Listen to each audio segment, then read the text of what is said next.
le jour du jugement dernier. Nous nous sommes arrêtés la semaine dernière au moment de la venue d'Allah tabaraka wa ta'ala pour le jugement des gens sur la terre du rassemblement. Puis, à un moment, pendant ton attente, brusquement, les anges lancent un appel. Où est-elle, fils de un tel? Où est-elle, fils de un tel? Viens pour le jugement devant Allah Jalla Jalaluhu. Et tu constates que cet appel te concerne. Alors la peur te gagne, ton cœur s'accélère et ton visage change de couleur. Imagine, mon frère et ma sœur, soudain, les anges te prennent, te font traverser les rangs des créatures pour te ramener auprès d'Allah Jalla Jalaluhu. Une fois arrivé, tu constates à droite et à gauche les œuvres que tu as fait pendant ta vie, et en face, l'enfer. Nas'alullah tabaraka wa ta'ala an yu'afiyana. Qu'Allah nous préserve. Allah t'interrogera sans aucun intermédiaire. Ensuite tu reçois ton livre, dans lequel toute ta vie d'ici-bas y est présente, même dans les plus petits détails. Même dans les plus petits détails. Quelle sera ta réaction face à Allah tabaraka wa ta'ala? Quelle sera ta réaction face à Allah tabaraka wa ta'ala lorsque tu verras les péchés que tu as faits, même en cachette? Chers frères et sœurs, s'il s'agit d'une personne gagnante, croyante, elle recevra son livre à la main droite, puis il commence sa lecture par les péchés qu'il a commis, jusqu'à qu'il soit gagné par la peur. Et heureusement, il remarque qu'Allah tabaraka wa ta'ala lui a pardonné tous ses péchés. Il commence ensuite la lecture de ses bonnes œuvres jusqu'à que la joie le gagne.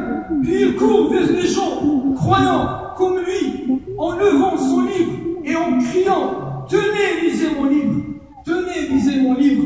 Voici ma prière, voici mes dons fi sabilillah, voici mon pèlerinage, voici mon prêche sur la voie d'Allah tabaraka wa ta'ala, voici ma pratique de la sunna du prophète sallallahu alayhi wa sallam. Mais s'il s'agit d'une personne égarée, il recevra son livre à la main gauche derrière son dos, puis il commence la lecture de son livre jusqu'à que son visage devienne sombre par tristesse et par regret et par peur. Il se dirige ensuite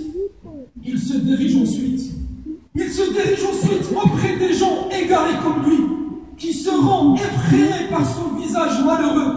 Puis il leur annonce la mauvaise nouvelle qui les attend.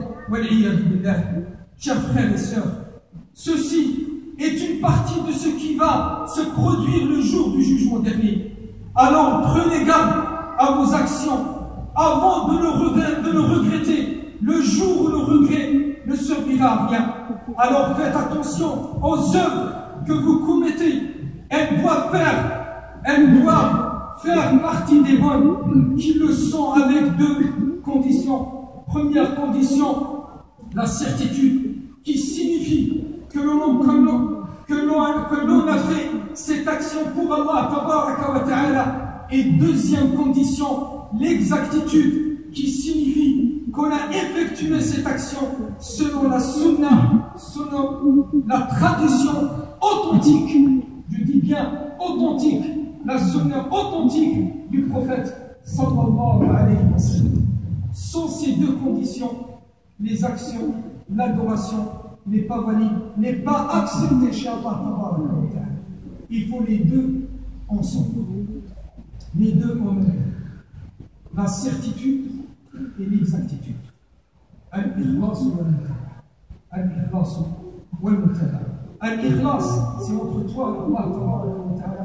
L'exactitude, comment je peux arriver à l'exactitude? Par la science. Il faut apprendre.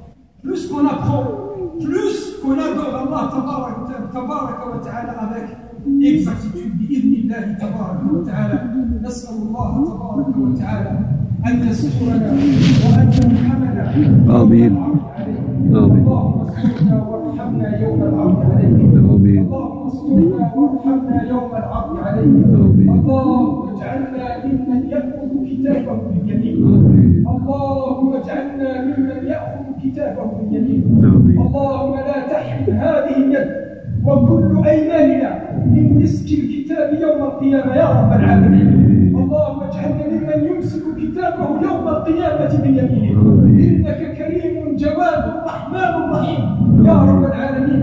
اللهم اغفر لنا ولوالدينا وللمؤمنين يوم يقوم الحساب.